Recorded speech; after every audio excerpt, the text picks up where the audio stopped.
Do you know about an empire that witnessed 2 world wars and crushed the arrogance of the British? This is not just a story of billions of rupees, but of that trust that traveled from zero to the pinnacle. The year was 1868. A 29-year-old youth who had nothing in inheritance, but had a mad dream in his eyes to change the whole of India. When Jamshedji was thrown out of a posh hotel just because he was an Indian, the fire of that insult ignited. Jamshedji took revenge not by raising his hand, but by building the Taj Mahal Palace, which forced the world's richest people to bow before India. The British mocked that, "If Tata makes steel, I will eat every kilogram of it raw." They were unaware of Tata's persistence. In the dense forests of Sakchi, where lions resided, Jamshedji laid the foundation of India's first steel city, Jamshedpur. Today, that city is the industrial backbone of India, where humans and machines are writing a new history together. But a time also came when Tata Steel was on the verge of sinking completely. The company did not have a single penny to pay the employees. Then Lady Meherbai Tata mortgaged her precious Jubilee Diamond, which was twice as big as the Koh-i-Noor, so that the laborers' homes could be saved. History is witness there has never been such a businessman in the world who risked his entire family wealth for the salaries of the laborers. Then came the era of J.R.D. Tata, the man who took India from the ground and introduced it to the heights of the sky. In 1932, by delivering mail from Karachi to Bombay for the first time, J.R.D. started Tata Airlines, which later became Air India. But after independence, the government snatched Air India from Tata. J.R.D.'s heart broke, but his love for the country never diminished. From needles to airplanes, Tata made everything that India needed. Tata became the heartbeat of India. When Tata trucks ran on the roads, the country's economy got wheels. Tata now meant not just business, but trust. The salt of the country, Tata salt, something that connected the kitchens of every poor and rich person with the same taste and trust. In 1991, when India's economy opened up, the command came into the hands of Ratan Tata. People said, "Tata has now become old." In 1999, Bill Ford insulted Ratan Tata, saying, "You don't know how to make cars. We are doing you a favor by buying your company." Ratan Tata could not sleep that night. The wound of that insult was deep, but he decided to make it his strength. Exactly 9 years later, the wheel of time turned. When Ford's pride was sinking, Ratan Tata bought their biggest company, JLR. Ford said, "You are doing us a favor by buying this company." This is what revenge for an insult is called, the roar of success.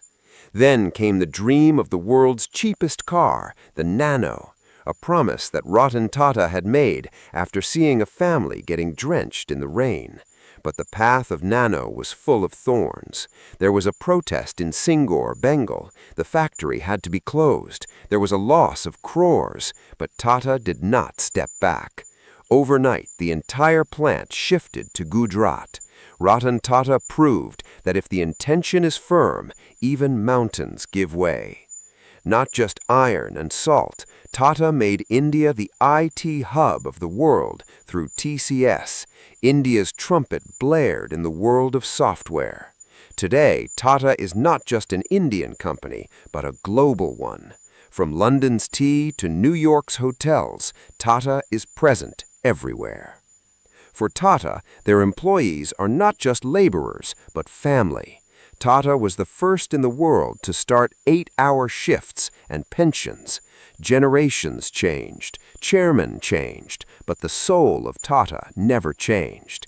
Honesty is the real foundation of this empire. From your morning tea to the watch on your hand and to the evening coffee, Tata has become an inseparable part of your life. But do you know that Tata's biggest business is not earning money, but saving people's lives? Every year, the treatment for cancer for thousands of poor people is done for free or at a very low cost at the Tata Memorial Hospital. 66% of Tata Sons' earnings goes directly to charity trusts. That is, whatever you buy, a large part of it serves the country.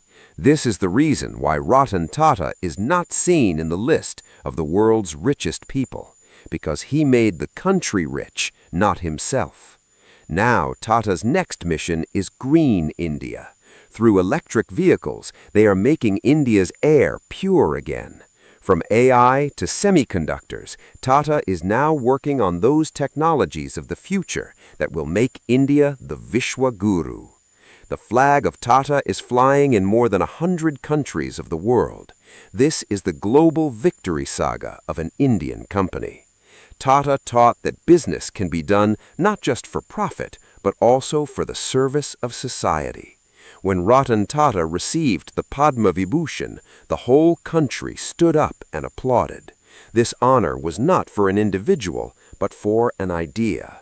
This journey of 150 years was full of ups and downs, but Tata never wavered, because their roots are fixed on truth. The real owner of Tata is not any one person, but every citizen of this country who trusts in Tata. This is the shared heritage of crores of Indian citizens. When terror wounded the Taj, Ratan Tata stood up himself and restored it. He showed that India has never bowed down and will never bow down. The Tata Empire is not just a business house. It is the pride of India, the identity of India. Tata means not just business. Tata means courage, sacrifice, and India's self-respect. For the last 150 years, this empire has worked to raise the pride of this tricolor all over the world, not its own. He often says, "I don't believe in taking right decisions. I take decisions and then make them right." This journey that started from zero is touching the heights of infinity today.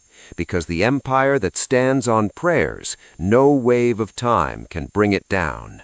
The real heir of Tata is not any one person, but every citizen of this country who trusts in honesty and hard work. The steps moving towards the future are even faster now. From semiconductors to space, Tata is now preparing to make India the world leader. History will remember him not just as a rich man, but as a nation builder who gave his everything for the country. The rich person is not the one who earns the most. The real rich person is the one who gives away the most. Tata proved that simplicity is the greatest power. The Tata Empire, India's pride, the trust of millions, and a never-ending inspiration. This journey of Tata taught us that reaching the heights is not a big deal. Staying connected to the ground while staying at the height is true greatness. Jai Hind.